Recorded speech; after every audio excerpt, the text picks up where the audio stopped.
নতুন জুতা নিন, কোনো অসুবিধা নাই। মাসালাই বলে নামাজি ব্যক্তি জুতা পিছনে রাখার কারণে যদি নামাজের ভিতরে খটখটায় অন্তরে জুতা না জানি চুরি হয়ে যায়, 2200 টাকা দামের জুতা, 4000 টাকা দামের জুতা, মাসালাই বলে 10 দিরহাম পরিমাণ মূল্যায়ন বা 10 টাকা পরিমাণ মূল্যায়ন কোন বস্তু পিছনে রেখে যদি তোমার নামাজের ভিতরে মনে একটু অসুবিধা হয়, তাহলে মসজিদ হোক, যত দামি মসজিদ হোক, আল্লাহ পাকের ঘর, আল্লাহর পক্ষ থেকে অনুমতি, জুতা সামনের বক্সে রেখেও নামাজ পড়ার অনুমতি আছে। বলেন সুবহানাল্লাহ। দরবারে যে আল্লাহ জাল্লা শানুহু আমাদেরকে দয়া করে, মায়া করে, মহব্বত করে এ সময় পর্যন্ত আমার আপনার হায়াতকে দীর্ঘায়িত করে সাথে সাথে সুস্থতার নিয়ামত দিয়ে আল্লাহ পাকের রহমতে বরকতি সামিয়ানার নিচে বসে কোরআন এবং হাদিসের কিছু আলোচনা করা এবং শোনার তৌফিক দান করলেন। সে আল্লাহকে রাজি খুশি করার লক্ষ্যে সকলে একসাথে সমস্বরে জোর আওয়াজে বলি আলহামদুলিল্লাহ। দেখেন, পৃথিবীর ভিতরে সবচেয়ে বড় নিয়ামত হলো সুস্থতা। কি নিয়ামত? সুস্থতা। মানে দুনিয়ার ভিতরে কবরে যাওয়ার পরে নিয়ামত সবচেয়ে বড় হলো হেদায়েত। কবরে যাওয়ার পরে সবচেয়ে বড় নিয়ামত আল্লাহর কাছে কি? হেদায়েত আর মাগফিরাত। হেদায়েত মানে সঠিক পথ, এটা বড় নিয়ামত। এটা আল্লাহ পাক যাকে দান করেছে সে সৌভাগ্যবান, ভাগ্যবান। আবার মাগফিরাত যাকে আল্লাহ পাক দিবে তার চাইতে বড় ভাগ্যবান আর কেউ নাই। কিন্তু দুনিয়াতে আমাদের জীবন যতদিন আল্লাহ পাক হায়াত দান করেছেন, এই জীবন চলার পথে সবচেয়ে বড় নিয়ামত ভালো স্ত্রী তা না, সবচেয়ে বড় নিয়ামত ছেলে সন্তান তা না, সবচেয়ে বড় নিয়ামত মেয়ে, একটা মেয়ে হলে জান্নাতের সুসংবাদ। কোথায় সেটা? আখিরাতে। কোথায়? দুনিয়াতে না। তো দুনিয়াতে সবচেয়ে বড় নিয়ামত হলো সুস্থতা। সুস্থ যদি না থাকেন তাহলে আপনার এই হায়াতের মূল্যায়ন পৃথিবীর মানুষের কাছেও নাই, বাড়ির আপন মানুষের কাছেও নাই। ইমাম সাহেবও যদি 30-40 বছর নামাজ পড়ায়, বড় মোহাব্বত, ভালোবাসা, ইমাম সাহেবের সাথে হৃদ্যতা, অন্তরে অন্তরে মিল, মনে মনে মিলন, সব ঠিক আছে, কিন্তু ইমাম সাহেব অসুস্থ, 30 বছর পর বসে বসে নামাজ পড়াইতে যায়, করবেন? আপনি সরেন তো, আপনি অসুস্থ হয়ে গেছেন, এখনো আপনার নামাজ পড়ানোর দরকার নেই, আপনি বাড়ি চলে যান।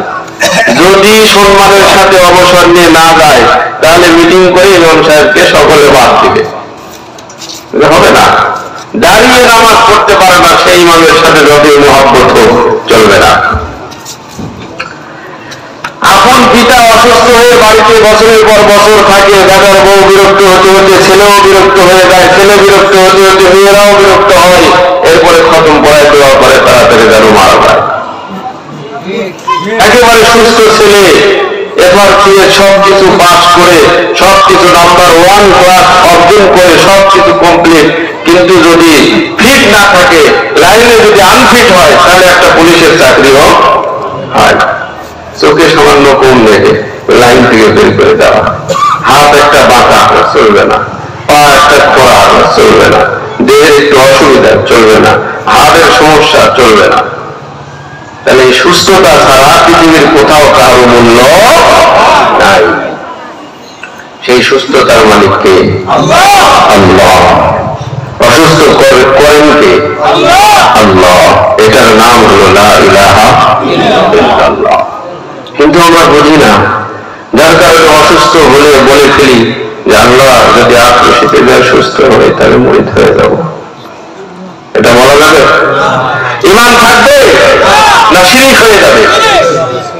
আল্লাহ সর্বদাই যায়, যদি অসুস্থ হয়ে যায় তাহলে একেবারে সর্বদাই মুরিদ হবো, তাছাড়া হবো না। তাহলে সুস্থতার সম্পর্ক লাগাইল কার সাথে? সর্বদাই সাহেবের সাথে। অথচ মুখে মুখে বলে ফেলাইছে লা ইলাহা ইল্লাল্লাহ, নেই কোনো মাবুদ আল্লাহ ছাড়া, সুস্থতার মালিক আল্লাহ, অসুস্থ কর্মওয়ালার মালিকও আল্লাহ, রিজিক দাতা আল্লাহ, অভাবে কর্মওয়ালা আল্লাহ, সচ্ছল সফলতা দানকারী আল্লাহ, সন্তান দেওয়ালা আল্লাহ, সন্তান না দেওয়ার মালিকও আল্লাহ, ছেলে সন্তান দেওয়ার মালিকও আল্লাহ, মেয়ে সন্তান দেওয়ার মালিকও আল্লাহ। এর নাম হলো লা ইলাহা ইল্লাল্লাহ। কেমন ইমানদার? সেই রকম ইমানদার, পাক্কা ইমানদার। কেন? লা ইলাহা ইল্লাল্লাহ পড়ছি না তো, লা ইলাহা ইল্লাল্লাহ পড়ছে, তাহলে পীর সাহেবের দরবারের সাথে তোমার সুস্থতার সম্পর্ক কেন? পীর সাহেবের দরবারের সাথে তোমার ছেলের সন্তানের সম্পর্ক কেন? পীর সাহেবের দরবারের সাথে ছেলে পাওয়া না পাওয়ার সম্পর্ক কেন? ছেলে দেওয়া না দেওয়া, সুস্থতা অসুস্থতা, রিজিক দাতা, ফল দেনেওয়ালা, ফসল দেনেওয়ালা, না দেনেওয়ালা, বৃষ্টি দিয়ে ধ্বংস করনেওয়ালা, পাথর দিয়ে নষ্ট করনেওয়ালা কি?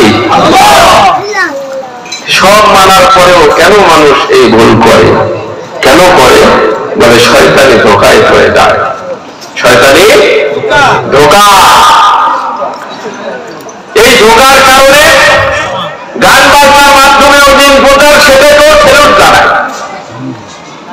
বাসে বাসে গান হচ্ছে, যাচ্ছে, আসতেছে, ওরে বাবা নাচতেছে, ওইটাই দিনের মজলিস, ওখানে যেতে হবে, ওইটা তারা হুজুররা কিছু বোঝে না। রাজারবাগ, কুতুববাগ, ওই আমাদের বগুড়ার মনস্থানগড়, যারা শুয়ে আছে তাদের অবস্থা জানে না। অনেকে এটাও বলে যে শুয়ে আছে সে তো ভালো হুজুর, সে তো কোনো অপরাধ করেনি, কিন্তু অভ্যন্তরীণ ভাবে ভিতরগত ভাবে আল্লাহ সে জানে। আল্লাহ পাকের দেওয়া দায়িত্ব, যদি কোনো বাবা মনে করে আমার সন্তান আমাকে জাহান্নামে টেনে নিবে এই কারণে, তাহলে বাবার উপরে ফরজ ওসিয়ত করে যেতে হবে যে আমি মারা যাওয়ার পরে আমার কবর যেন সেজদার জায়গা না হয়। এটা বাবার উপরে ফরজ, পীর সাহেবের উপরে ফরজ, মুরিদদেরকে ওসিয়ত করা, ছেলেদেরকে ওসিয়ত করা। লিখে দেওয়া আছে সেজদা করা নিষেধ, মানুষ করে, আমরা কি করব? কেন? সব বাধা দিতে পারো, জুতা পায়ে হাঁটতে নিষেধ করতে পারো, তাহলে সেজদা দিতে নিষেধ করো না কেন? তার অর্থ হলো বাবার ভক্তি তোমার ভিতর আছে না নাই? আছে। এটাই তো শিরিক। লিখে দেওয়া আছে তো সেজদা করা নিষেধ। শামুকদমে গেলাম সেজদা করে, আত্মসিতে গেলাম সেজদা করে, ওই মহস্থানে গেলাম সেজদা করে। মোটামুটি যত পীরের দরবারে গেছি কবরস্থানে কি করে? সেজদা করে। আবার লিখেও দেওয়া আছে সেজদা করা নিষেধ। লিখে দেওয়া আছে, বাস্তবায়ন নেই কেন? তো সেজদা বিস্তরণের ময়দানে সেজদা আছে নাকি? তাহলে বোঝা গেল এটা হকানি পীর। কথা বলেন ঠিক কিনা? তাহলে এইটা এখানেও যদি কোনো ভণ্ডামি দেখা যায় তাহলে ওটাও বলতে হবে। বলতে হবে কিনা?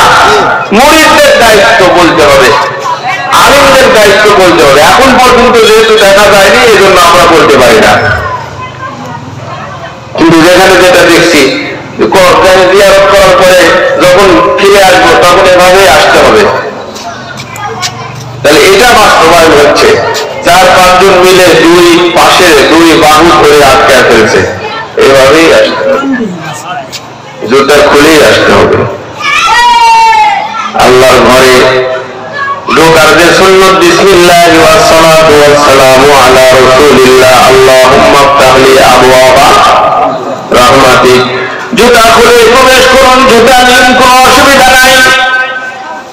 মাসালায় বলে নামাজি ব্যক্তি জুতা পিছনে রাখার কারণে যদি নামাজের ভিতরে খটখটায় অন্তরে জুতা না যদি চুরি হয়ে যায়,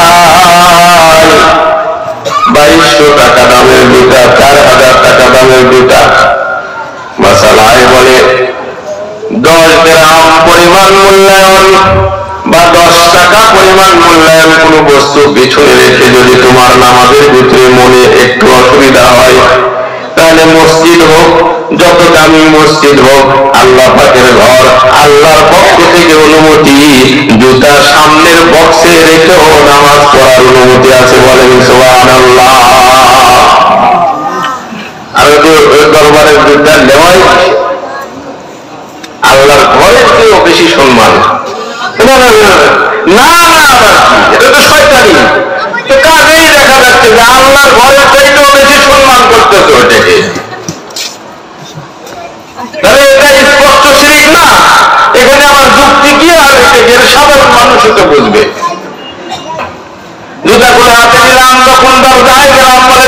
বাইরে রাখেন। কি ভাই, এটা তো খুলেই নিলাম, তাহলে বাইরে রাখবো কেন? বলে রওজার এটা সম্মান, এখানে দুটা নিয়ে যাওয়া যাবে না। এখানে অনেক হাজী সাহেব আছে, পৃথিবীর ভিতরে আদম আলাইহিস সালাম থেকে নিয়ে আমাদের নবী মুহাম্মদুর রাসূলুল্লাহ সাল্লাল্লাহু আলাইহি ওয়াসাল্লাম 1,24,000 পয়গম্বর, মতান্তরে 2,24,000 পয়গম্বর। এই সব পয়গম্বর তামাম পৃথিবীর শ্রেষ্ঠ সন্তান। এই সব পয়গম্বর আল্লাহর কাছে সবচাইতে দামি। আবার এদের ভিতরে সবচাইতে দামি হলো আমার আপনার নবী, উম্মতের কান্ডারি জনাবে মুহাম্মদুর রাসূলুল্লাহ সাল্লাল্লাহু আলাইহি ওয়াসাল্লাম। সেখানে অনেক হাজির আওয়াজ করতে গিয়ে জিয়ারত করে, ওখানেও জুতা পায়ে মানুষ হাঁটাহাঁটি করে। কথা বলেন ঠিক কিনা? তাহলে ওই রওজার চাইতে তোমার পীরের দরবার বেশি সম্মানী হয়ে গেল কেন? কি কারণ? এটাতে অন্য কোনো কারণ দেখা যায় না। আখিরাতের কোনো স্বার্থ নাই, কবরের কোনো স্বার্থ নাই, একটাই স্বার্থ, সেটা হলো দুনিয়াবী স্বার্থ। পীরের ব্যবসা, টাকা পয়সার ব্যবসা, এগুলো করার কারণে সব অন্য পীরের মাজার, নামাজ নাই, রোজা নাই, ইবাদত বন্দেগী নাই, সব লাল সালু করা হয়ে ওখানে খাদিম হয়ে গেছে।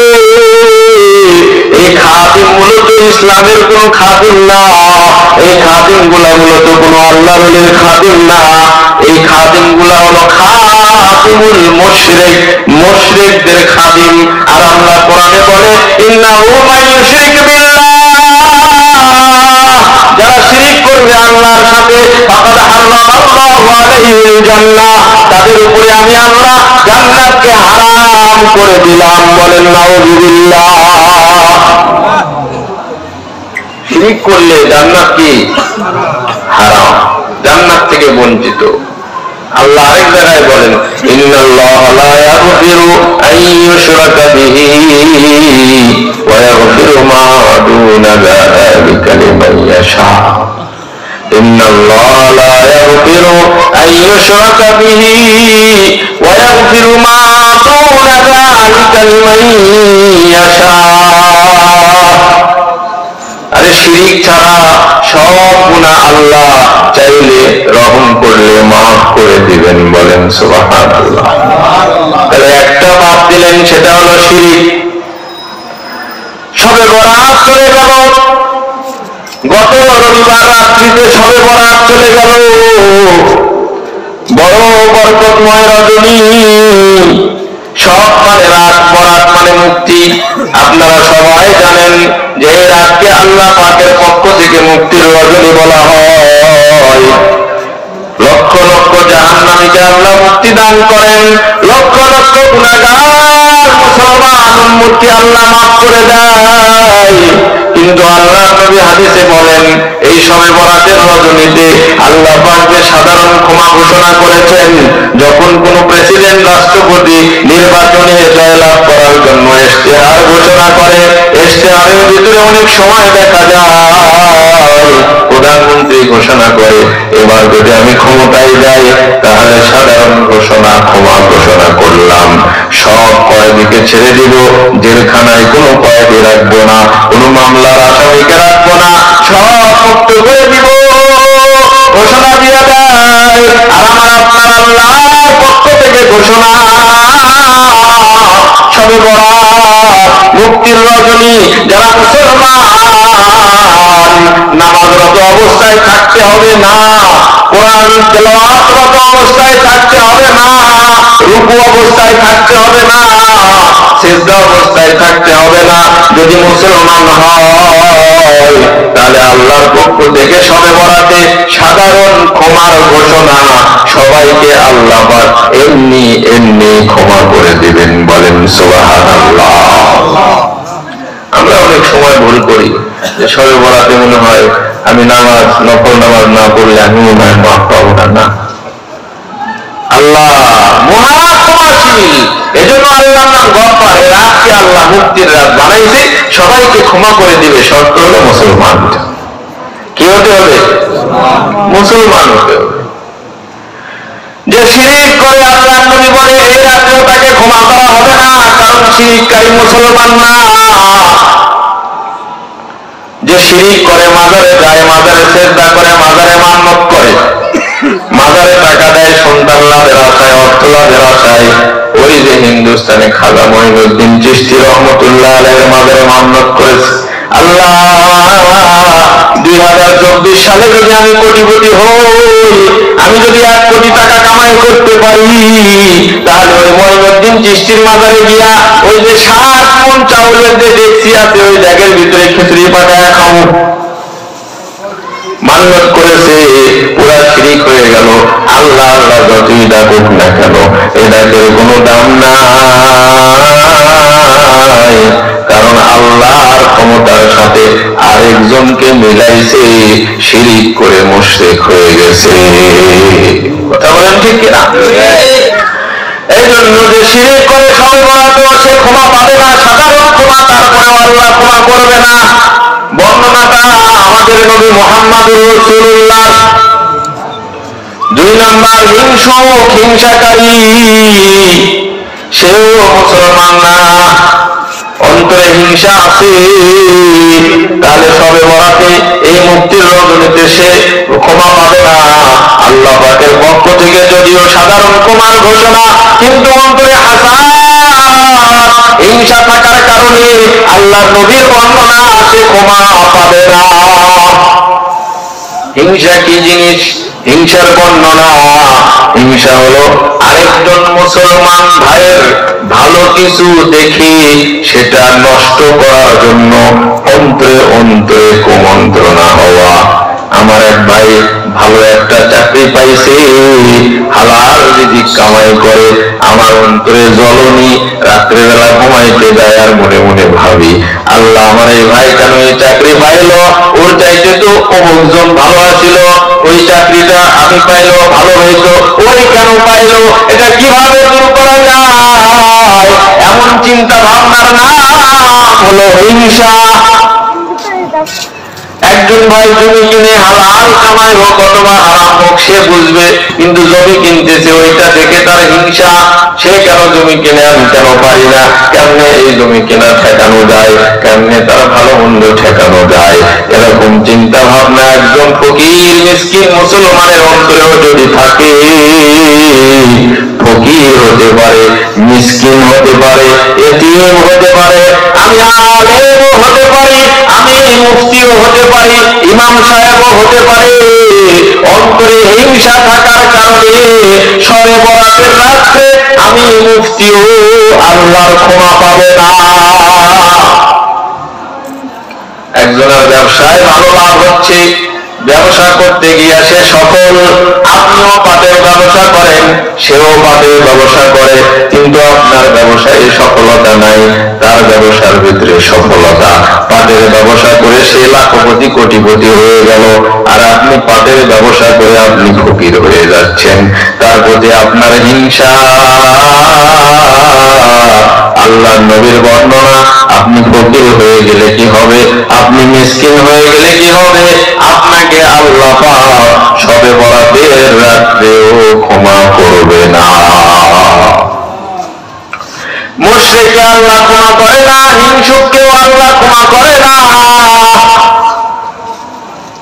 আরে মসজিদের সভাপতি হতে পারে, আমি মুফতি সাহেব হতে পারি, আরেকজন হাফেজে কোরআন হতে পারে, আরেকজন ইমাম সাহেব হতে পারে, খতিব সাহেব হতে পারে, আপনি মুসল্লি হতে পারেন, মুরিদ হতে পারেন, পীর হতে পারেন, কিন্তু আল্লাহ রব্বুল আলামিন বলেন, যখন তুমি কবরে আসবে আমি রব্বুল আলামিন মালাকুল মউত পাঠাবো, তোমার জানটা কব্জ করে হয়তোবা ইলিনে নিবে, নয়তোবা সিজ্জিনে নিবে।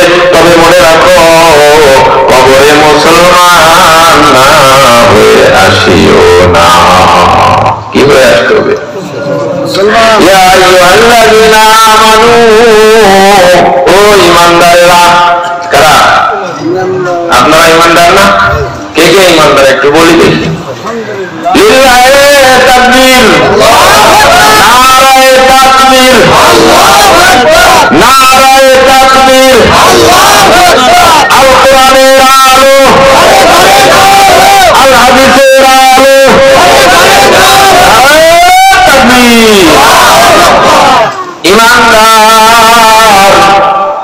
ইয়া আইয়ুহাল্লাযীনা আমানু, কাদের ডাক দিয়েছেন বলেন? ঈমানদারদেরকে ডাক দিয়েছেন। অর্থ হলো বেঈমান যারা, তাদের সাথে কোনো কথা নাই, তারা সোজা পথে আছে। যারা বেঈমান তারা সোজা পথে আছে, তাদের সাথে কোনো কথা নাই। যেই সোজা পথ কোনো কষ্ট ছাড়া, কষ্টের ঠিকানা জাহান্নামে নিবে। যেই সোজা পথ কষ্ট ছাড়া, কষ্টের ঠিকানাই জাহান্নামে নেবে। কিন্তু যারা ঈমানদার, আল্লাহ বলেন তাদের সাথে আমার অনেক অনেক কথা বলেন। সুবহানাল্লাহ। যারা ঈমানদার তাদের সাথে অনেক কথা। কি কথা? আল্লাহ কয় তোমার নামাজ পড়তে হবে। আল্লাহ 1 ওয়াক্ত পড়বো না, না দৈনন্দিন 5 ওয়াক্ত, তো 2 ওয়াক্ত মসজিদে যাবো, 3 ওয়াক্ত যাবো না। আল্লাহ কয় না, না না গেলে হবে না, মসজিদেই যেতে হবে, জামাতের সাথে পড়তে হবে। আল্লাহ গো, ঘুম থেকে উঠতে কষ্ট হয়, ঘুমাইতে ঘুমাইতে 12টা বাজে। মুয়াজ্জিন সাহেব যখন আসসালাতু খায়রুম মিনান নাওম বলে, তখন উঠে ফজরের নামাজে একটু উঠতে পারবো না, যাইতে পারবো না, মাফ করে দাও। আল্লাহ কয় না না, এরকম করলে হবে না, আজকে যাইতে পারোনি, মাফ করে দিলাম, কালকে কিন্তু যেতেই হবে। আল্লাহ ফজরের নামাজেও গেলাম। কেন ফজরের নামাজে যাব? আল্লাহ বলেন ইন্না কুরআনাল ফাজরি কানা মাশহুদা ওয়া মিনাল লাইলি ফাতাহাজ্জাত। ফজরের নামাজে গেছো না? বলে হ্যাঁ গেলাম, তো ফজরের নামাজে শরীক হইলাম। আল্লাহ কয় তাহাজ্জুদ করো। আপনি না কইলেন 5 ওয়াক্ত নামাজ পড়লেই হবে। আল্লাহ কয় আমার হাবিব তোমাদের ভিতরে সবচেয়ে শ্রেষ্ঠ। আদম থেকে নিয়ে কিয়ামত পর্যন্ত কোটি কোটি মিলিয়ন বিলিয়ন মানুষ আসবে।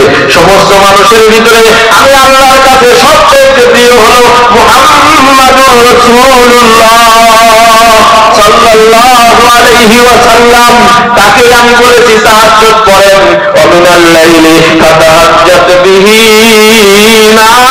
নাফিলাতাল্লাহ, ওয়া মিনাল লাইলি ফাতাহাজ্জাত বিহি নাফিলাতাল্লাহ। ও নবী, আমার দোস্ত, আমি আল্লাহর দোস্ত হাবিবুল্লাহ, তুমি দয়া করে আল্লাহ পাক তাকে হাবিবুল্লাহ বানাইছেন, দয়া করে মায়া করে আল্লাহ পাক তাকে দোস্ত বানাইছে। সেই দোস্তকেও বলে ফজরের আগে উঠে একটু তাহাজ্জুদ করেন। তো মুমিন হইলে আল্লাহ বলবে তাহাজ্জুদ পড়ো, কারণ মুমিনের সাথে আল্লাহর অনেক কথা বলেন। মারহাবা। আল্লাহ তাহাজ্জুদ করলাম, এখন কি করবো? এর মাফ চাও। তাহাজ্জুদ করে আমি আল্লাহর কাছে মাফ চাও। আল্লাহর হাবিব বুখারী শরীফে বর্ণনা করেন, দৈনন্দিন সুবহে সাদিকের সময়, সুবহে সাদিকের আগে, ফজরের ওয়াক্তের আগে আল্লাহ পাক আরশে আজিম থেকে ডাক দেয়, ও গুনাহগার মুসলমান, কার গুনাহ আছে মাফ চাও, আমি আল্লাহ মাফ করে দিব। ও মুসলমান ইমানদার, কে অভাবে আছো আমার কাছে চাও, আমি সচ্ছলতা দিব। কার সন্তান নাই আমার কাছে চাও, আমি সন্তান দেব। কার রোগ আছে শেফা দিতে হবে, আমার কাছে চাও, আমি শেফা দান করবো। কে বলে? আল্লাহ। এটা ইমানদারদের কাছে আপত্তি অনেক কথা। আর যদি ইমানদার না হয় তাহলে সোজা পথে কষ্ট ছাড়া, কষ্টের ঠিকানা জাহান্নাম। আর যদি ইমানদার হয় তাহলে অনেক কথা, অনেক কষ্ট, কষ্ট কণ্ঠকাকীর্ণ পথ, এই পথ অতিক্রম করতে অনেক কষ্ট হবে। আল্লাহ বলেন কষ্ট করে পথ চলতে চলতে চিরস্থায়ী ঠিকানা, শান্তির ঠিকানা জান্নাতে চলে যাবে। বলেন সুবহানাল্লাহ। এই জন্য নবীজি বলেছেন জাহান্নাম হলো শান্তির বেড়া দ্বারা আবৃত, জাহান্নাম হলো শান্তির বেড়া দ্বারা বেষ্টিত। জাহান্নামে কেউ যদি যেতে চায় সারা জিন্দেগি দুনিয়াতে শান্তিতে থাকবে, বাস জাহান্নামে চলে যাবে। আর জান্নাত হলো কষ্টের বেড়া দ্বারা বেষ্টিত। জান্নাতে যাবে, কষ্ট করবে না, হবে না। কষ্ট অবশ্যই হবে, কারণ জান্নাত তো আল্লাহ পাক সাজাইছে এই কষ্টের দ্বারা। কষ্ট হবে না, সে জান্নাতে যাবে এটা হতে পারে না। এই জন্য আল্লাহ বলেন তুমি ইমানদার কিনা, বলে ইমানদার, তাহলে তোমার সাথে অনেক কথা। এই যে 5 ওয়াক্ত নামাজ পড়লে, তাহাজ্জুদ পড়লে, দোয়া করলে, আমার কাছে মাফ চাইলে, এখন একটু রোজা রাখো। কেন আল্লাহ আমি বলছি রাখতে হবে? রোজা রাখা অনেক কষ্ট। বন্ধু বান্ধবের সঙ্গে সারা বছর একটা চার দোকানে চা খাই, শান্তি লাগে, ওইটা খাইতে পারে না। অভ্যাস পরিবর্তন করতে হবে, কারণ তুমি যে ইমানদার, এই জন্য তোমার এই অভ্যাস পরিবর্তন করতে হবে। আল্লাহ রাব্বুল আলামিন এভাবে রোজার ভিতরে রোজার হুকুম পালন করলো ইমানদার। আল্লাহ কয় রোজায় শুধু রাখলে হবে না, এই যে তুমি কিছু মাল কামাই করছো ওইটাও চাই, ওই যে 40 ভাগের 1 ভাগ যাকাত তোমার দিতে হবে। বলেন সুবহানাল্লাহ। কেন এত কিছু করতে হবে? আল্লাহ তুমি না ইমানদার বলছো না? তুমি কি ইমানদার? এই জন্য এই আয়াতের ভিতরে ইমানদারদেরকে ইন্ডিকেট করে লক্ষ্য করে আল্লাহ বলেন ইয়া আইয়ুহাল্লাযীনা আমানু, ও ইমানদারেরা, সব করেছো, সব আমল করতেছো, শুধু তোমাদেরকেই বলতেছি, বেঈমানদের সাথে কোনো কথা নাই, কাফেরদের সাথে কোনো কথা নাই, ইহুদিদের সাথে কোনো কথা নাই, খ্রিস্টানদের সঙ্গে কোনো কথা নাই, তোমাদের সঙ্গেই কথা।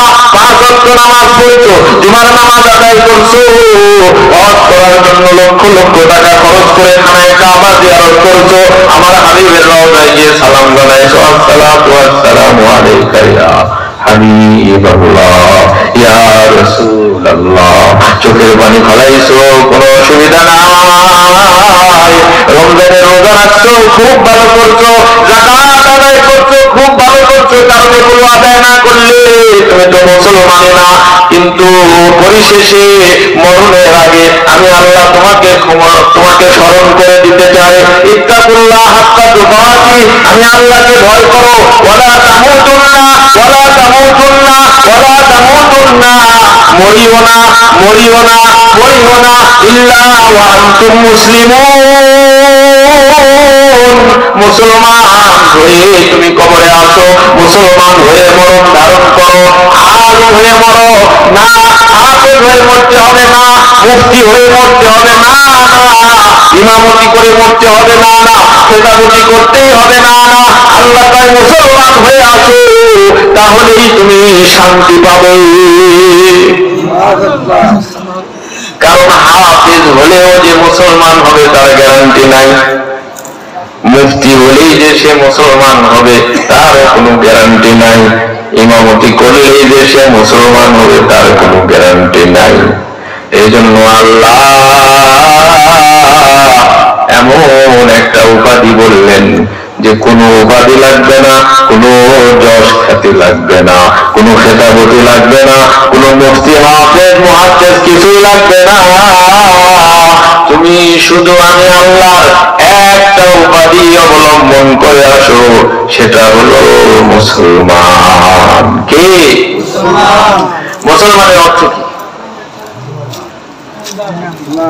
বলেন?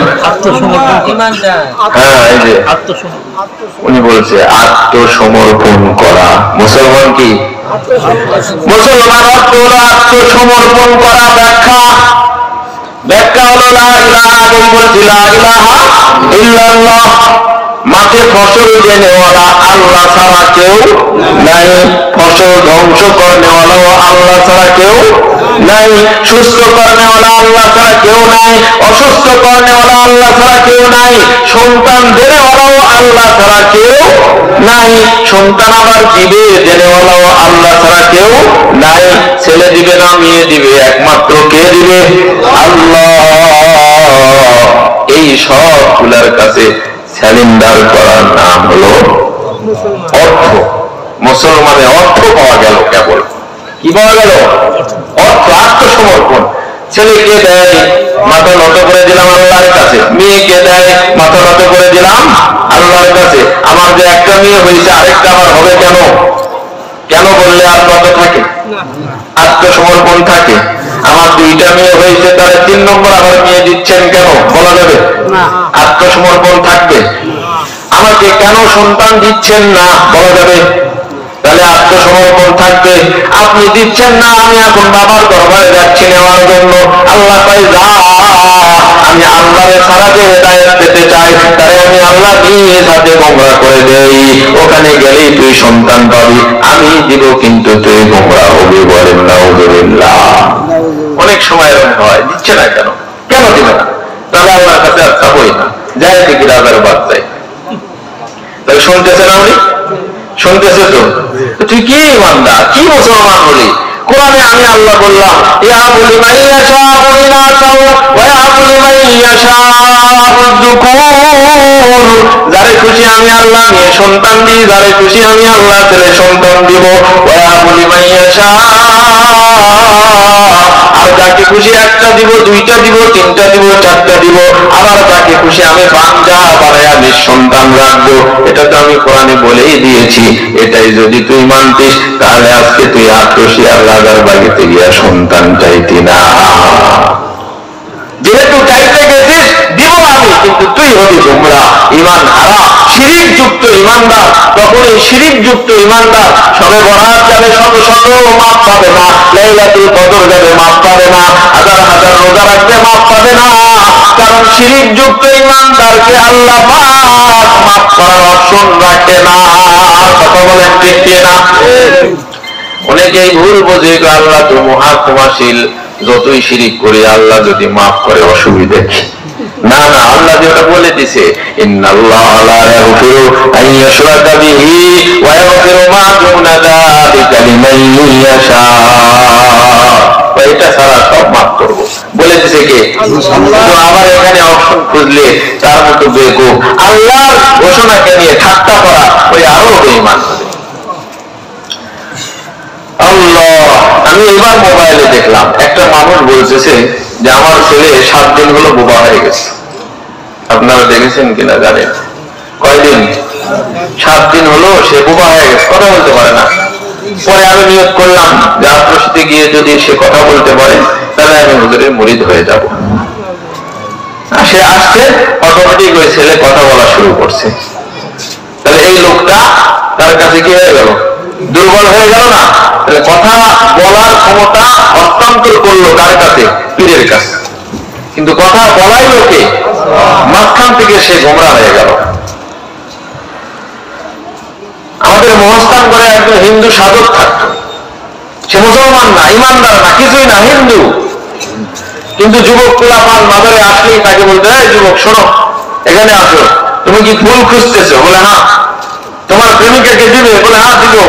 তাহলে আমার হাতে যে ধুলাবালু আছে এখান থেকে একটা গোলাপ হবে, সেই গোলাপ তুমি দিবা? হ্যাঁ। তাহলে আমাকে কি পীর মনে করবা? হ্যাঁ, আপনাকে তো পীর মনে করতেই হবে। পরে ফু দিয়ে ধুলার মধ্যে গোলাপ ফুল ফোটাইতো। সে কি মুসলমান? মানুষ কি জন্য যে ভুল করে? আল্লাহ সব ক্লিয়ার করছে কোরআনে যে আমি যে ক্ষমতা, সব ক্ষমতার অধিকারী আমি একমাত্র আল্লাহ। তুমি কেন অন্য জায়গায় যাও? সাধনা করলে আমি তো আল্লাহ দেই। হিন্দুর হাতেও তো ধুলার থেকে ফুল ফোটে, ধুলার থেকে আঙ্গুর হয়। তার মানে কি সে মুসলমানই তো না? অথচ তার কাছে হেদায়েত চাইতেছে। চাইলে তো আমি দিব, আমি কিন্তু গোমরা হবে তুমি। যাকে আল্লাহ ভালোবাসে তাকে ওই পথে হাঁটাবেই না। বলেন সুবহানাল্লাহ। বলতেছিলাম মুসলমান হলো আত্মসমর্পণের নাম। ছেলে দেয়নি আত্মসমর্পণ, যা ভালো হয়েছে। ছেলে সন্তান হইলে হয়তো ওই ছেলের কারণে আমার জাহান্নামে যাওয়া লাগবে, এজন্য আল্লাহ দিতেছে না। আল্লাহ ভালো জানে, এটা মনে করে আল্লাহর কাছে মাথা নত করার নাম হলো আত্মসমর্পণ। আর ব্যাখ্যা হলো আল্লাহ নবী হাদিসে বলেছেন, আল মুসলিমু মান সাল্লাল মুসলিমুনা মিন লিসানিহি ওয়া ইয়াদিহি। আর মুসলমান তো তার নাম যার কাছে সবার সবকিছু নিরাপদ। মুসলমান কার নাম? যার কাছে সবার সবকিছু নিরাপদ, তার নাম হলো মুসলমান। 5 ওয়াক্ত নামাজ ঠিক আছে, জুমার নামাজ ঠিক আছে, হাজী সাহেবের হজ করাও ঠিক আছে, নবীর রওজার পাশে গিয়ে হাত উঠায়া কান্না করে মাপ চাওয়াও ঠিক আছে। কিন্তু মুসলমান হওয়ার জন্য 1 ইঞ্চি জায়গাও আপনার ভাইয়ের নিরাপদ থাকতে হবে। আপনার মায়ের, আপন মায়ের পেটের ভাইয়ের জায়গা থেকে 1 হাত জায়গা যদি আপনি জোর করে রক্ষণ করেন, তাহলে 1 হাত জায়গা নিরাপদ থাকলো না। মুসলমানের ব্যাখ্যায়, ইসলামের ভাষায় আপনি মুসলমান না। কথা বলেন ঠিক?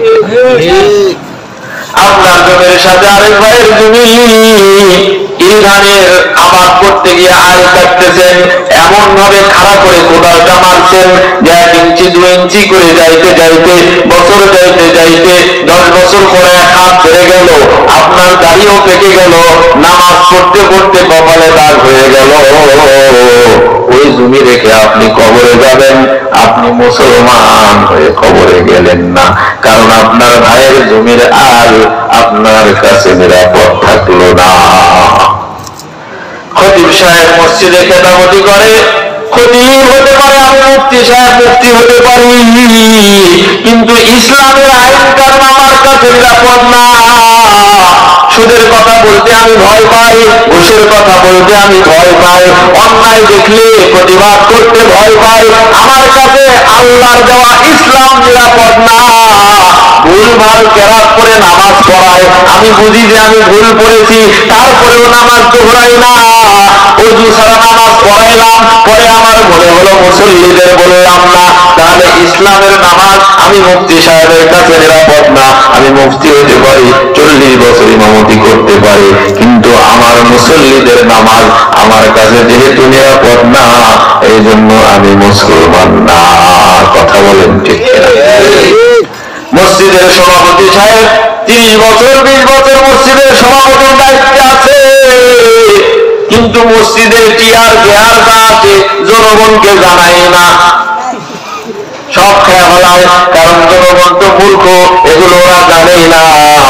আল্লাহ কয় 30 বছর তুই আমার ঘরের জিম্মাদারি পালন করছো, তার মানে তুই যে আমার প্রতিবেশী না, না তুই তো পাগলা মুসলমানই না। ইমাম সাহেবের কাছে যদি মসজিদের কোটার টাকা 10 টাকাও এদিক সেদিক হয়, তাহলে আল্লাহর ঘরের টাকা ইমাম সাহেবের কাছে কিনা বলেন নিরাপদ না। ইমাম হতে পারে, মুসলমান না। এজন্য আমাদের মুসলমান হতে হবে। আল্লাহ পাক রব্বুল আলামিন বলেন, ইয়া আইয়ুহাল্লাযীনা আমানুত্তাকুল্লাহ, ও ঈমানদারেরা আমি আল্লাহকে ভয় করার মতো ভয় করো, ওয়ালা তামুতুন্না ইল্লা ওয়া আনতুম মুসলিমুন, মুসলমান না হয়ে কবরে আসিও না, মৃত্যুবরণ করিও না। কারণ আমি আল্লাহর কাছে এই লকবের বড় দাম, এই উপাধির বড় দাম, মুসলমান হওয়ার বড় দাম। এরপরে যদি হাফেজ হয় তাহলে আলাদা মর্যাদা পাবে, মুসলমান হয়ে যদি ইমামতি করে তাহলে আলাদা মর্যাদা পাবে, মুসলমান হওয়ার পরে যদি মুফতি সাহেব হয়, মুফতি হওয়ার জন্য আলাদা মর্যাদা পাবে। তবে আগে মুসলমান হতে হবে। মুসলমান হওয়ার পরে যদি খেতাবতি করে তাহলে খেতাবতির মর্যাদা আলাদা পাবে। মুসলমান হওয়ার পরে যদি ইলমে দ্বীন শিক্ষা করে তাহলে ইলমে দ্বীন শিক্ষার মর্যাদা পাবে। মুসলমান হওয়ার পরে যদি কোরআন শরীফ শিক্ষা দেয়, খায়রুকুম মান তাআল্লামাল কুরআন ওয়া আল্লামা, নবীজি বলেছেন সবচাইতে শ্রেষ্ঠ যারা কোরআন শিক্ষা দেয়।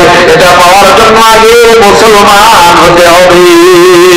কোরআন শিক্ষা দেওয়ার জন্য 5,000 টাকা বেতনে নির্ধারিত ইমাম সাহেব বা কোনো শিক্ষক ইসলামী ফাউন্ডেশনের আওতায় হোক অথবা কোনো মহল্লার টাকা পয়সার আওতায় হোক, 1 মাস ক্লাস করে না, মাসে 10 দিন ক্লাস করে আর মানুষকে ভুলভাল বুঝায়া 1 মাসের বেতন খাইলো। যেহেতু ছেলেদের পড়ালেখা, তার হাতে 20 দিন নষ্ট হয়ে গেল, আল্লাহ বলবে তুমি মুসলমান না। কথা বলে ঠিক না? এজন্য মুসলমান হয়ে মারা যেতে হবে, তারপরে যে আলাদা মর্যাদা পাবে। অন্তরে হিংসা থাকলে সে মুসলমান না।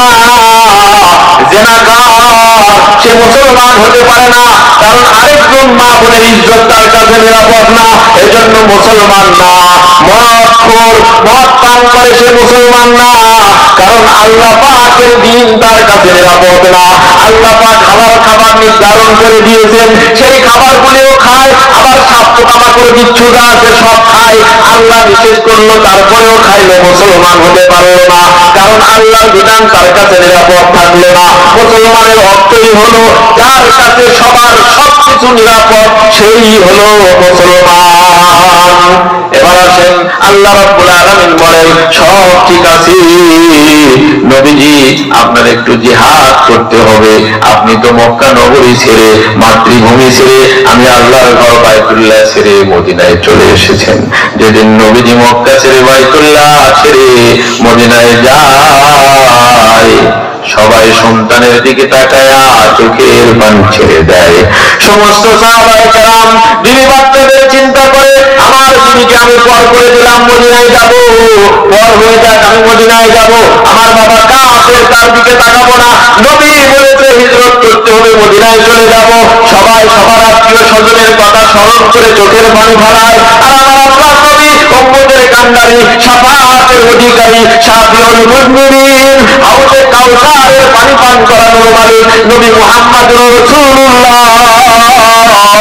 এই যে মসজিদ, এরকম বাইতুল্লাহর দিকে তাকায়া চোখের পানি ছেড়ে দিয়ে মনে মনে বলে, রে বাইতুল্লাহ, তোকে বড় মহাব্বত করি, তোকে বড় ভালোবাসি, তোকে ছেড়ে যেতে হচ্ছে, এই জন্য আমার হৃদয়ে রক্তক্ষরণ, চোখ দিয়ে অশ্রু ঝরে। নবীজি চোখের পানি ফালায়া মদিনায় হিজরত করে চলে গেছেন। আল্লাহ পাক বলে, নবীজি ও আমার দোস্ত হাবিব, আর এখানে বসে থাকলে হবে না, এবার কাফেরদের বিরুদ্ধে জিহাদের হুঙ্কার দিয়ে আপনি জিহাদের ময়দানে সেনাপতির দায়িত্ব পালন করে ১,৫০০, ২,০০০, ৩০০, ৪০০ সাহাবী আছে, তাদেরকে নিয়ে কাফের আর মুনাফিকদের বিরুদ্ধে তরবারি হাতে নিয়ে ঘোড়ার উপরে সওয়ার হয়ে বীর বিক্রমে আপনার যুদ্ধ করতে হবে। কি করতে হবে? যুদ্ধ করতে হবে, জিহাদ। কারণ জিহাদ ছাড়া ইসলামের আমানত রক্ষা করা সম্ভব না। এজন্য চরমনায় মাহফিলে যারা যায়, নিসবতে চরমনায় নির্ধারণ করেছে মুজাহিদ কমিটি। কি কমিটি? মুজাহিদ কমিটি। চরমনায়ের মুজাহিদ, ওই যে সবুজ পাগড়িওয়ালা চরমনায়ের মুজাহিদ। কেন? বলে জিহাদ করে। কই তরবারি দ্বারা তো জিহাদ করে না।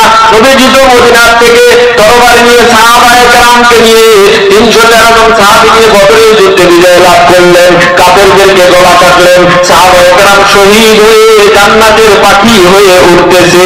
তাহলে এরা কেমনে মুজাহিদ হইল? মানে এরা এখন মুজাহিদ হয়েছে নফসের মুজাহিদ। কিসের মুজাহিদ? নফস। এই নফসের অনেক শয়তানি কুমন্ত্রণা আছে। হিংসা করা, এটা নফসের রোগ। বিদ্বেষ করা নফসের রোগ, গীবত করা নফসের রোগ, শিকায়ত করা নফসের রোগ, বেশি বেশি চাওয়া নফসের রোগ, লোভ লালসা করা নফসের রোগ। এই রোগগুলির সাথে যারা জিহাদ করে তাদেরকেও আল্লাহ জিহাদের কথা বলেছেন, ওয়াল্লাযীনা জাহাদু ফীনা লানাহদিয়ান্নাহুম সুবুলানা, ওয়াল্লাযীনা জাহাদু ফীনা লানাহদিয়ান্নাহুম সুবুলানা। আল্লাহ নবী যখন জিহাদের ময়দান থেকে মসজিদে নববীতে প্রবেশ করতেন, সাহাবায়ে কেরামকে নিয়ে বয়ান দিতেন যে আমরা ছোট জিহাদ থেকে এখন বড় জিহাদে অবতরণ করলাম। ছোট জিহাদ হলো তরবারির জিহাদ, আর বড় জিহাদ হলো নফসের সাথে জিহাদ। ও মুমিন মুসলমান, মুসলমান যদি হতে হয়, মুসলমানিত্ব যদি বজায় রাখতে চাও, তাহলে এই নফসের সাথে জিহাদ করতে হবে। আগে কথা বলেন ঠিক না? এজন্য আল্লাহ পাক বলেন, ইমানদার হইছো, মুসলমান হইছো, নামাজ পড়ছো, রোজা রাখছো, হজ করছো, যাকাত দিয়েছো, সব ঠিক আছে। নবীজি এবার আপনি একটু জিহাদ করেন। ওই আয়াতে আমি পড়েছি, আল্লাহ পাক কোরআনে বলেন, ইয়া আইয়ুহান নাবিয়্যু, এ আমার নবী, ও আমার হাবিব, ও আমার দোস্ত, জাহিদিল কুফার। এতদিন তো আপনি নফসের সঙ্গে জিহাদ করেছেন, অন্তরের শয়তানের সঙ্গে জিহাদ করেছেন, সাহাবায়ে কেরাম অন্তরের সঙ্গে জিহাদ করেছে। এইবার অন্তরের জিহাদ না, জাহিদুল কুফার মুনাফিকিন, যারা মুনাফিক আর কাফির, তাদের বিরুদ্ধে তরবারির জিহাদ করেন। নবীজি মাত্র ৩১৩ জন সাহাবী লইয়া বদরের ময়দানে তরবারি দ্বারা কাঁপিয়া পড়িয়া ১,০০০ সশস্ত্র বাহিনীর বিরুদ্ধে জিহাদ করে ইসলামের পতাকা বদরের ময়দানে পথ করে সুবহানাল্লাহ। জিহাদ ছাড়া ইসলামকে রক্ষা করা সম্ভব না, জিহাদ ছাড়া ইসলামের আইন কানুন চলবে না, জিহাদ ছাড়া ইসলামের পুঙ্খানুপুঙ্খ আমল করা সম্ভব না। এই জন্য আল্লাহর হুকুম ইমানদার হয়ে মুসলমান হয়ে জিহাদও করতে হবে। কথা বলেন ঠিক না?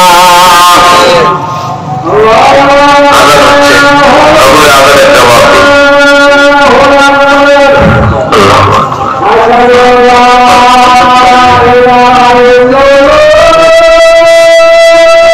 أشهد أن لا إله إلا الله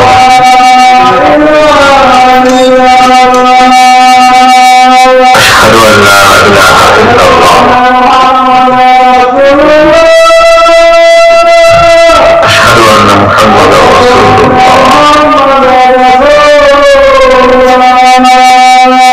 أشهد أن محمدا رسول الله لا حول ولا قوة إلا بالله لا حول ولا قوة إلا بالله لا حول ولا قوة إلا بالله لا حول ولا قوة إلا بالله. الله أكبر الله أكبر.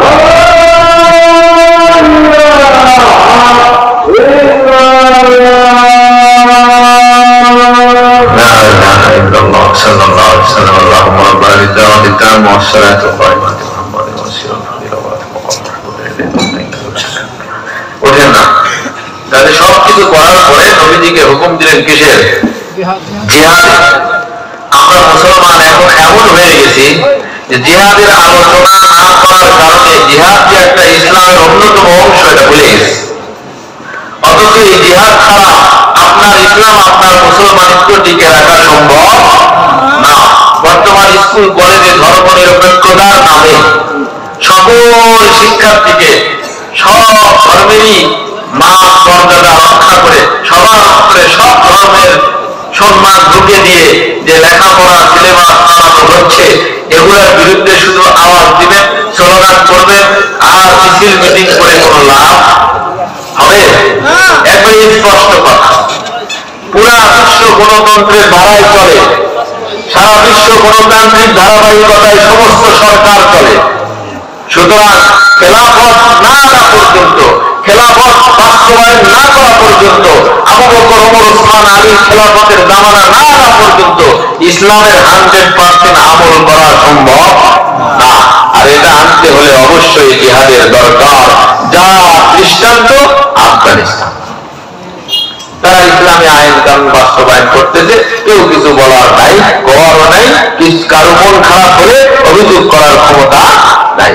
কিন্তু আমাদের বাচ্চাদেরকে, আমাদের সরকার বাহাদুরকে আমরা সকল আলিম ওলামা সহ মুসলমানদের পক্ষ থেকে জিহাদের আগে, জিহাদের এখন সময় নাই, জিহাদ করতে হবে কাফেরদের বিরুদ্ধে। জিহাদ কার বিরুদ্ধে? আপনি কি আমাদের সরকারকে কাফের বলতে পারবেন? কারণ সে তো নামাজ কালাম করতেছে। তবে জিহাদ হচ্ছে না, কিন্তু জিহাদের মতো প্রতিবাদ দেখাইতে হবে, জিহাদের মতো প্রতিবাদ করতে হবে। চিল্লায় পাল্লায় কোনো লাভ নাই। আজকেই দেখলাম ফেনীতে এক জেলা শিক্ষা অফিসার সমস্ত বিদ্যালয় ঘোরাফেরা করছে, প্রাইমারি স্কুল, হাই স্কুল, বিদ্যালয় ঘোরাফেরা করে যে শিক্ষকের চেয়ে ছাত্র ছাত্রীর সংখ্যা কম। বলেন সুবহানাল্লাহ। আশ্চর্য বিষয় না? আশ্চর্য বিষয় শুনলে দেখলে কি বলতে হয়? সুবহানাল্লাহ বলতে হয়। তো ফেনীতে সব স্কুল এবং হাই স্কুল ঘুরে দেখে ছাত্র ছাত্রীদের চেয়ে শিক্ষকের সংখ্যা বেশি। তো উনি আশ্চর্য হয়ে মিটিং ডাকছেন। জেলা শিক্ষা অফিসার থানা পর্যায়ে সমস্ত শিক্ষা অফিসারদেরকে নিয়ে মিটিং করে সিদ্ধান্ত নিয়েছেন কেন এই অবস্থা, দুরবস্থা। তো সবাই অভিযোগ করেছে যে এই ফেনীতে নুরানি একাডেমি এত বাড়ছে যে নুরানি একাডেমিতে পিতামাতারা তাদের সন্তানকে মাসে 500 টাকা খরচ দিয়ে পড়াইতেছে, তারপরে স্কুলে পাঠাবে না। কেন? বলে স্কুলে নুরানি কায়দা নেই। সুবহানাল্লাহ। জোরে বলেন আলহামদুলিল্লাহ। পিতামাতা ফোন করছে 500 টাকা যায় যাক, বাংলা তো পড়া হয় সাথে সাথে আল্লাহকে চেনার পড়ালেখা হচ্ছে, ধর্মের অনুভূতি ভিতরে ঢুকানো হচ্ছে। অতএব স্কুলে না হলে নুরে নিতে পারে, পরে তার স্কুলে তো নুরানি শিক্ষা দিতে হবে। বলে হ্যাঁ, যদি এইটা করা যায়, স্কুলেও কোরআন শিক্ষা, নুরানি শিক্ষা, রসুলের হাদিস শিক্ষা, ইসলামের কিছু ফরজ শিক্ষা আছে, তাহলে ছাত্রদের আনা যাবে, তাছাড়া এই জেলায় আনা সম্ভব না। তাহলে এমন ভাবে তারা আল্লাহর দ্বীনকে মহব্বত করেছে। আমার আপনার সন্তান কিন্তু আমাদের জাহান্নামে যাওয়ার কারণ হলে ট্রান্সজেন্ডার করানো হচ্ছে। এটা বাদ দেন, আমরা তো মুসলমান, আমাদেরকে আলাদা ধর্মীয় শিক্ষা, আমরা যখন লেখাপড়া করছি স্কুলে তখন আলাদা ভাবে ইসলাম শিক্ষা পড়ানো হতো না। অন্য ধর্মের বই আলাদা, আমাদের ধর্মের বই আলাদা, কিন্তু আমাদের বইয়ের ভিতরে অন্য ধর্মের পড়ালেখা শিক্ষা দেওয়া মুসলমানদের সন্তানদের কোমলমতি হৃদয়কে ইসলামের আল্লাহর একত্ববাদের হৃদয়কে শিরিক যুক্ত করা হচ্ছে, আর সমস্ত ধর্মকে আল্লাহর কাছে মনোনীত ধর্ম মনে করানো হচ্ছে। এটা কোরআন বিরোধী পড়ালেখা। এই কোরআন বিরোধী পড়ালেখা মুসলমানের সন্তান করতে পারে না। শরীর থেকে শরীফা কিসের পড়ালেখা? আর হুজুররাও এমন ভাবে রাষ্ট্রীয় গোলাম হয়ে গেছে, কারণ না হয়েও উপায় নাই, কারণ কিছু বললেই বেতন বন্ধ। আমাদের কম মাদ্রাসাগুলোতে তো এগুলো পড়ালেখা নেই, কিন্তু আমরা এগুলোর প্রতিবাদ করতেছি। আলিয়া মাদ্রাসার হুজুররাও কিছু বলতেছে না, কারণ তাদের বেতন কি হয়ে যাবে, ওদের বইয়ের ভিতরেও ওইগুলো পড়ালেখা। ওই ফাউন্ডেশনের শিক্ষকরা দাওয়াত দিলে যেতেই হবে, যে যা বলবে তাই শুনতে হবে, না হলে বেতন বন্ধ হয়ে যাবে। অনেক লক্ষ লক্ষ আলোচনাকে এভাবে রাষ্ট্রীয় কাজের সাথে জড়িত করা হয়েছে। খুব ভালো কথা, আপনি রাষ্ট্রীয় কাজের সাথে জড়িত করছেন, জনগণ আপনাকে সাধুবাদ জানায়, আমরাও আপনাদেরকে সাধুবাদ জানাই। আপনারাই সরকার থাকেন, কিন্তু আগের মতো পড়ালেখা চালু করেন, ওমরের জীবনী পড়ালেখা চালু করেন, মুসলমানের সন্তানরা পড়বে, আলী রাদিয়াল্লাহু আনহুর জীবনী চালু করেন, মুহাম্মদুর রাসূলুল্লাহ সাল্লাল্লাহু আলাইহি ওয়াসাল্লামের মতো অনুপম আদর্শের একজন মানুষ, যে মানুষ পৃথিবীর সূচনা লগ্ন থেকে কিয়ামত পর্যন্ত যার নমুনা কোন বিদ্যাপীঠ আজ পর্যন্ত পেশ করতে পারে নাই। তার জীবনী কেন উঠে যাবে? কেন মুসলমানের সন্তানরা দুর্গা পূজা কিভাবে করতে হয় এটা পড়ালেখা করবে? কেন মুসলমানের সন্তানরা শরীফ থেকে শরীফা হওয়ার পড়ালেখা করবে? কেন মুসলমানের সন্তানরা ট্রান্সজেন্ডার, যে একজন পুরুষ সে মনে মনে ভাবলো আমি মহিলা হয়ে গেলাম, মহিলা, একজন মহিলা মনে মনে ভাবলো যে পুরুষ হয়ে গেলাম, ভালো, তাকে একটা ভাবতে দাও। এটা কোনোদিন সম্ভব? এটার মৌলিক উৎস হলো যে সমকামিতা বাস্তবায়ন করা। কি করা? সমকামিতা, অর্থাৎ পুরুষে পুরুষে জেনা, নাউযুবিল্লাহ। এগুলো বহু বছর আগে আমেরিকা, ব্রিটিশ দুনিয়া, রাশিয়া পার্লামেন্টে পাস হয়ে গেছে। গণতান্ত্রিক ধারায় সারা বিশ্ব চলতেছে, সুতরাং সরকারের কিছুই করার নাই। সরকারও যেহেতু গণতান্ত্রিক ভাবে দেশ পরিচালনা করে, তাই তাদেরও এটা বাস্তবায়ন করতেই হবে। কিন্তু আমি একজন মুসলমান হিসাবে, আপনি একজন মুসলমান হিসাবে, এই 90% মুসলমানদের দেশে সমকামিতার মতো ইসলাম বিদ্বেষী আইন বাস্তবায়ন হতে দেওয়া যাবে না। এই জন্য আপনার সজাগ হতে হবে। ওরা 50 বছর আগের থেকেই চিন্তা ভাবনা নিছে, আপনারও 20 বছর আগের থেকেই চিন্তা ভাবনা নিতে হবে। আপনার সন্তানের বয়স 6 বছর, খবরদার আপনি এমন পড়ালেখা আপনার সন্তানকে দিয়েন না যে পড়ালেখার কারণে সব ধর্ম বিলীন হয়ে যায়, যে পড়ালেখার কারণে শরীফ শরীফা থেকে শরীফ হওয়া, শরীফ থেকে শরীফা হওয়ার চিন্তা অন্তরে ঢুকে যায়, যে পড়ালেখার কারণে ছেলে ছেলে বিবাহ করার মন মানসিকতা তৈরি হয়, যে পড়ালেখার কারণে নিয়ে নিয়ে বিবাহ করার মন মানসিকতা তৈরি হয়, যে পড়ালেখার কারণে আল্লাহকে ভুলে গিয়ে নাস্তিক হওয়ার প্রবণতা অন্তরে তৈরি হয়, সেই পড়ালেখা আপনার সন্তানকে দিয়েন না। আজকে 6 বছর বয়স, 25 বছর বয়সে সে কাফের হয়ে যাবে। এই জন্য আজ থেকেই আপনার প্রস্তুতি গ্রহণ করতে হবে, কারণ কালকে আমাদের ময়দানে দাঁড়াতেই হবে। মরণ যেহেতু সত্য, মরণ থেকে কেউ পালাইতে পারে নাই, সুতরাং আল্লাহ আদালতে দাঁড়ানো ছাড়া কেউ কদম সামনে বাড়াইতে পারবে না। সন্তানরা বলবে রব্বানা, হে আমাদের রব, আতিহিম, আমাদের পিতা মাতাকে নিয়ে আসো, দিরফাইনি মিনাল আযাব, আমাদের পিতা মাতাকে ডবল আযাব দেন। আমাকে যদি 1 গুণ দেন তাহলে আমার মাতা পিতাকে 2 গুণ শাস্তি দিতে হবে। আমাকে যদি রহমত থেকে বঞ্চিত করে লানত দেন, আমার পিতা মাতাকেও তার চাইতে বড় লানত দিতে হবে। আমাকে যদি আপনি শাস্তি দেন, জাহান্নামে দেন, তাহলে আইনাল লাদাইনি আদাল্লাহনা বিল জিন্নি ওয়াল ইনসি নাজআলহুমা তাহতা আকদামিনা, আমার এই কদমের নিচে আমার পিতা মাতাকে এনে দাও, আমি তার পিঠে পা দিয়ে জাহান্নামে যাব। বলেন না আল্লাহ। এই জন্য ভাই, আমার সন্তান আমাকে জাহান্নামে দিবে, আমার সন্তান আমাকে জান্নাতে দিবে। যেহেতু আল্লাহ সন্তান দিয়েছে, সুতরাং আমাকে 20 বছর আগের থেকেই সতর্ক হতে হবে। এখন ওই জেলা শিক্ষা অফিসার বলছে যে যেহেতু অনুমতি ছাড়াই মাদ্রাসা হইতেই আছে, এগুলো একটা আইন কানুন আনা দরকার। আইন কানুন মেনে লাভ হবে না, কারণ মুসলমান মারা যাবেই, সন্তান হতে হতে তার 30 বছর বয়স হয়ে যায়, 20 বছর পর সে কবরে যাবে। ওই ট্রান্সজেন্ডার আর নাস্তিক মার্কা পড়ালেখা আপনারা স্কুল কলেজ থেকে বাদ দেন। স্কুল কলেজে সরকারি ভাবে হুজুর আলী ওলামা নিয়োগ দিয়ে নুরানি একাডেমি পদ্ধতি চালু করেন, তাহলে অবশ্যই সন্তানকে মুসলমানরা স্কুলে পাঠাবে। কথা বলেন ঠিক না? আমরাও বলবো স্কুলে যাও, সমস্যা কি?